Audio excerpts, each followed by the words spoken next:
Okay, so today I'm just going to show how I format my images to place my print order.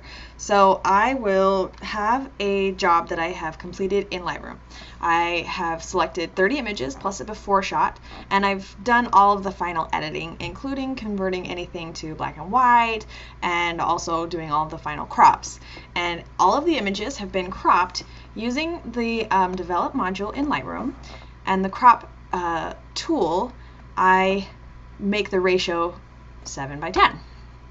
And then I set up the crop the way that I want it.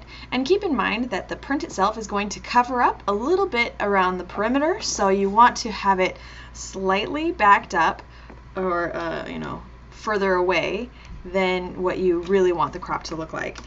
And once you've done that, then you'll have all of your images and you'll select all of them. So I'll press Command or Control A and select all the images, and then I'm going to go to the print module, and I have a preset created that is going to be what I need for prints. So I'll find that. So mine is called 8:10 print, 7:10 image.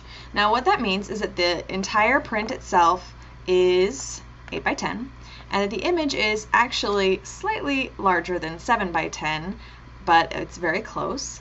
And you can actually see that, or rather it's slightly smaller than 8:10, so that when the matte comes in, it doesn't cover up very much. And so the way that I have that set up is I have the custom file dimensions set to 8:10, and then when I come into the actual image layout, we've got it at just under 10 and just under 7. And then I make sure to rotate to fit. That is going to be applicable when we're looking at a horizontal image, and because if we didn't have that selected, it would zoom in and not be what I cropped it to look like. And then I will go down to the bottom and make some adjustments depending on what kind of paper I'm using. So I like to print on Fuji Deep Matte paper, so I will make sure that it's got standard print sharpening for matte media. And I'm going to save it as a JPEG file. I'm not taking it to the printer because I don't have a printer in my home. I'm going to be outsourcing it to ProDPI. So I have it set to JPEG file. And I have an adjustment set here so that it's slightly brighter with slightly more contrast, and that is because of the way that Fuji Deep Matte paper looks, is slightly a little dull and a little bit dark compared to what your screen displays. So I make those adjustments and then I click Print to File. Now from here I will go to my client's file, and I have a folder already pre-created. Right now it's blank folder, or a blank folder. And so I will open up her job folder here, which that's just how I've got my computer set up. You'll save it where you save it.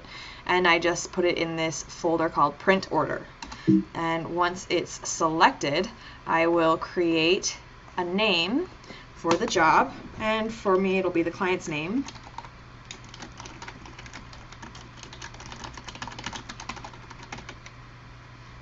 And then I will save that. Now all of these images, the ones that are selected, so you have to make sure you do that, will be sent to that folder with the border formatted the exact way that I want. And when I use the ProDPI ROES, I can simply select 8:10 and I will get 7:10 images. So this is what I'm talking about. We've got a little bit extra border on the sides and a smaller border on the top and bottom. Now the image itself is slightly smaller than 7:10, and the print, the paper that it is on, is 8:10. ProDPI doesn't offer 7:10 sized images, so this is just the fastest, easiest way to get around that without having to request that they trim it or whatever. And it's honestly easier to deal with it because now I can handle it by the outside edge without getting fingerprints all over the place, that I would rather it be formatted this way. So there isn't another option that I would actually prefer. So then once you have the print that arrives, you will load it into the matte. Now you can see this is an 11:14 matte, and this is made by Fineo. Fineo has these, they're slip-in mattes. They're sealed on the sides and on the bottom edge. The top edge is left open so that you can actually load it like this. So I'm going to show you how to do that really quickly. Putting my image in and then slide it down. Now I use my fingertips very, very gently. I make sure they're dry and clean before I do this to pull it down into the mat. And I will make sure to put this in at an angle like this when it gets to the bottom. Otherwise, the bottom edge of the print will catch on the top edge of the inside of this mat. So like right here, it will get stuck. So you want to make sure you just put it in at an angle so that there's a corner going into the bottom here. And then once that has gotten started, it's fairly easy to just pull the rest of it down into place. Now, one thing you want to pay attention to when you load it is you want to make sure that there isn't any, oh, I lost the edge, see now it's catching. Make sure that there isn't any white border showing on the print itself like this. So you just slide it into position and you check all four corners and make sure that it looks even. And you also want to check to make sure that the composition of the image is aligned the way that you had imagined it when you were cropping it initially.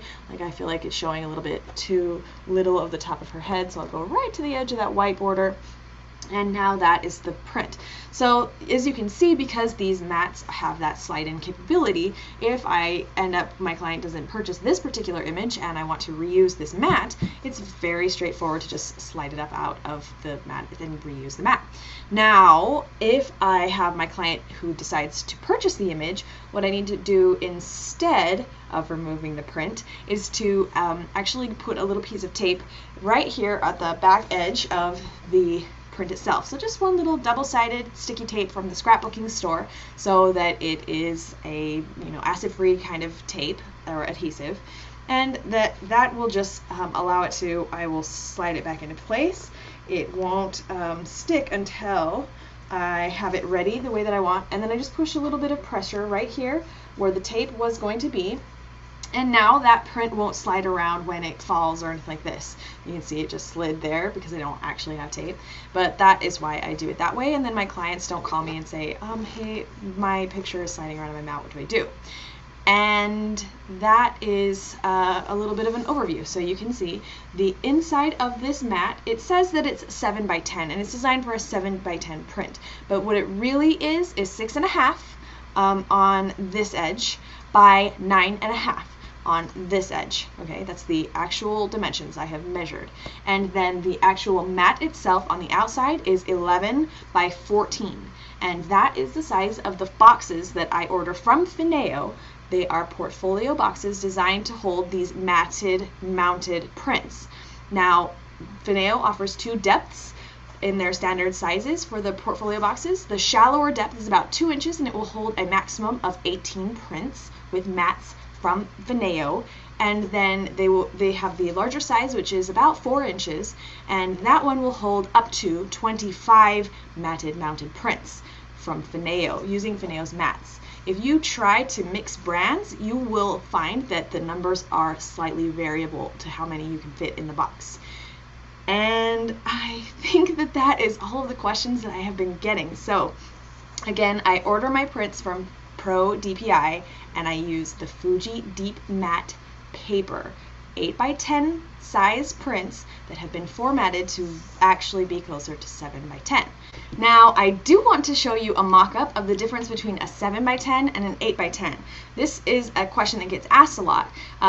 It also applies if you're talking about 8 by 12, but first I'll go into why it's the same. So first of all, here is a 7 by 10 image in an 11 by 14 mat, basically. And then on the alternative, this is an 8 by 10 in an 11 by 14 mat. Now you can see, first of all, the very first thing you'll notice, this one is a little bit more zoomed in because I had to crop part of my image because my camera takes images closer to this size. So I actually lose information when I have to convert it to 8 by 10. And so I'm cutting into my image. Another thing that you'll notice, I'm holding these equal distance from the camera, and you'll see that this one, the 8 by 10, is actually kind of widening. It is not as slimming as this 7 by 10. If you look at her features in her face, if you look at the length of her arms and the size of her body, she looks much slimmer in this version. You'll also see that this version is symmetrical all the way around the perimeter of the mat. There is always a 2-inch border no matter which edge you're looking at. On the 8x10, the border is slightly taller at the top and bottom and narrower at the sides, which isn't quite as pretty. Now, if you were doing the opposite adjustment and trying to keep something closer to this ratio, the 7x10's ratio, or the one that your camera actually takes, and you said, I'm going to go with 8x12, then you would still have the benefit of the slimming effect of this image, but your mat would be the opposite of this, where you have a fat edge here. Instead, you'll have almost no edge at the top and bottom and a little bit fatter edge at the sides. So that is the difference between the different ratios that you can get within the mats. Veneo offers all of those options, so you can choose 8x10, 7x10, 8x12, whatever you like. But my most favorite is 7x10. I have tested it. I've tried it a bunch of different ways. It's what I think looks best in the mat and what I think is the most flattering to the client in the actual image itself. And to be totally honest, I have never had a client say, why not 8x10? Why not 8x12? That's a photographer question. Clients don't ask that question. I literally bought these things so that I could explain myself to clients when they asked, and I have never ever had to use them during a sales appointment because clients don't know to ask. They just trust that I am offering something and they accept it. So that is my spiel about that. Just so you know, this 11x14 mat size will fit beautifully in an 11x14 frame, like a standard one you can get at Target, and that is a great option. If you want to get any of your images that are in your larger range framed, I like Michaels. And the reason I like Michaels is because Michaels has an amazing non-glare glass that they call their masterpiece glass, I believe. And that, it looks like there's no glass. You will be shocked when you see it in person. So if you have the matte images with the matte paper, and then you put the glass by Michaels in front of that, it looks incredible. So you could either suggest to your clients to have their stuff printed, framed at Michaels, or you could do it for them and just charge them a little bit of a service fee to do that. And that is what I do, and I think that it adds to the luxuriousness of the product in the end, and then they have incredible presentation. So when people see their images up on the wall, it's an excellent advertisement for your studio. Okay, I hope that answers all of the questions that you might have for me about printing and sizes and paper types and all of that. And if you want to find more information about me or about my studio, you can check me out at emilylondonportraits.com. And if you want to connect with me or any of the other Sue Bryce mentors, you can go to inbedwithsue.com or on Facebook.